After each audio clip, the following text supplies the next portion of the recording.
اسی طرح اب تھوڑا سا آگے چلتے ہیں. آپ نے سنا حضرت اویس کرنی رحمۃ اللہ علیہ، جو ایک تو ہوتا ہے نا صحابی، ایک ہوتا ہے تابعی، ان کے درمیان بھی ایک بندہ ہوتا ہے، صحابی اور تابعی کے درمیان. تبا تابعی تے اس تو بعد ہو گیا نا، صحابی تے تابعی کے درمیان. صحابی اور تابعی کے ایک درمیان ایک اور گروہ ہے، اسے کہتے ہیں مخضرمین.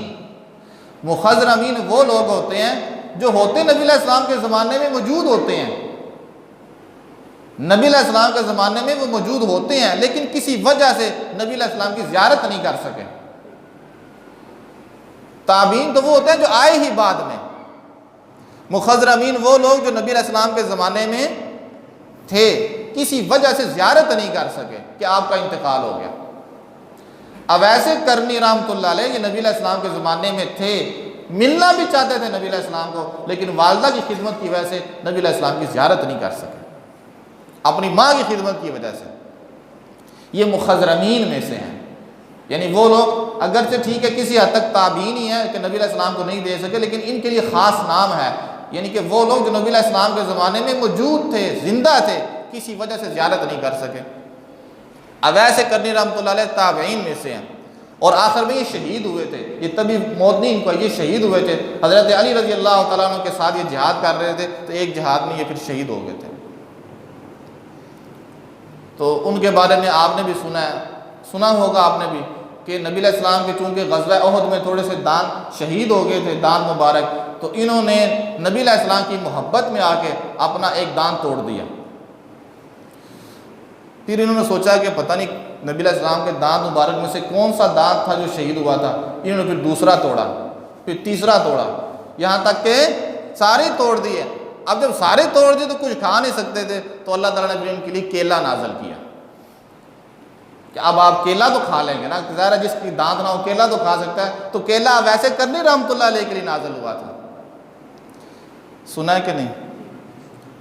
تو اب میں آپ سے پوچھتا ہوں، یہ کوئی بات سمجھ آنے والی ہے؟ صحیح ہے؟ یہ کون سی محبت ہے کہ آپ ان کی محبت میں اپنے دانت توڑتے پھریں؟ اگر محبت ہے تو پھر پہلے آپ توڑیں نا. اگر آپ واقعی یہ سمجھتے ہیں کہ یہ محبت ہے تو پھر ہمت کریں، پھر آپ شروع کریں، بسم اللہ کریں، پھر ایک ایک کر کے آپ بھی کوئی ایک آدھ دانت توڑیں نہ.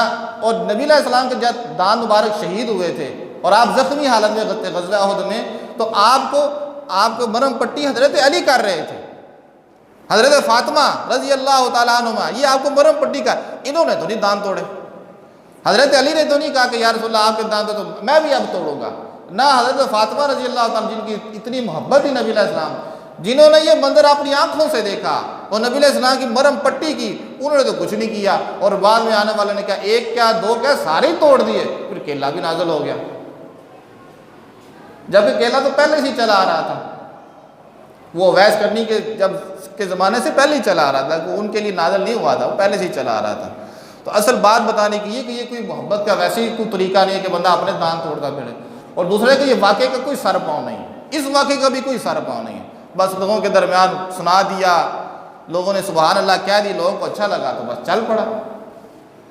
اور یہ واقعات جو ہے نا، یہ میں نے بتایا کہ میں بھی چونکہ ایک ترتیب سے چل رہا ہوں، اس لیے آپ کو بات آپ سمجھنے میں آسانی. وگرنہ یہی واقعات آپ کو بھی چاہے کوئی سنا دیا تو آپ اس کے اندر آگے چاہے کہہ دیتے کہ کیا اچھی بات ہے. اصل بات یہ ہے کہ نبی علیہ السلام کا معاملہ بڑا حساس ہے. نبی علیہ السلام کے بارے میں کوئی ایسی بات کہنا جو آپ نے نہیں فرمائی، اور نبی علیہ السلام کی زندگی کے بارے میں کوئی ایسا کام کہہ دینا جو آپ نے نہیں کیا، یہ بہت بڑا بہتان ہے نبی علیہ السلام کے اوپر. اور آپ نے فرمایا جو بھی ایسا کرے گا اس کا ٹھکانہ پکی بات ہے کہ جہنم ہوگا. اس لیے آپ اس معاملے میں احتیاط کریں. کوئی کتاب، کوئی کسی سے بات سنیں یا کوئی کتاب کے اندر ہی پڑھ لیں، یا موبائل کے اندر آج کل لوگ بہت زیادہ دیکھتے ہیں، تو جب تک کسی عالم سے آپ تصدیق نہ کروا لیں کہ یہ نبی علیہ السلام کا فرمان ہے، یہ نبی علیہ السلام کا فرمان ہے، تو آگے کسی کو مت بتائیں، نہ کسی کو بتائیں، نہ کسی کے ساتھ شیئر کریں. کسی کو بتانے کی کوئی ضرورت نہیں. ہاں جب کسی عالم سے آپ پوچھ لیں کہ واقعتاً یہ نبی علیہ السلام کا فرمان ہے، آپ صلی اللہ علیہ وسلم کا ارشاد ہے، تو پھر آپ آگے اس کو کھلائیں. اللہ تعالیٰ سے دعا ہے عمل کرنے کی توفیق عطا فرمائے. وما علینا الا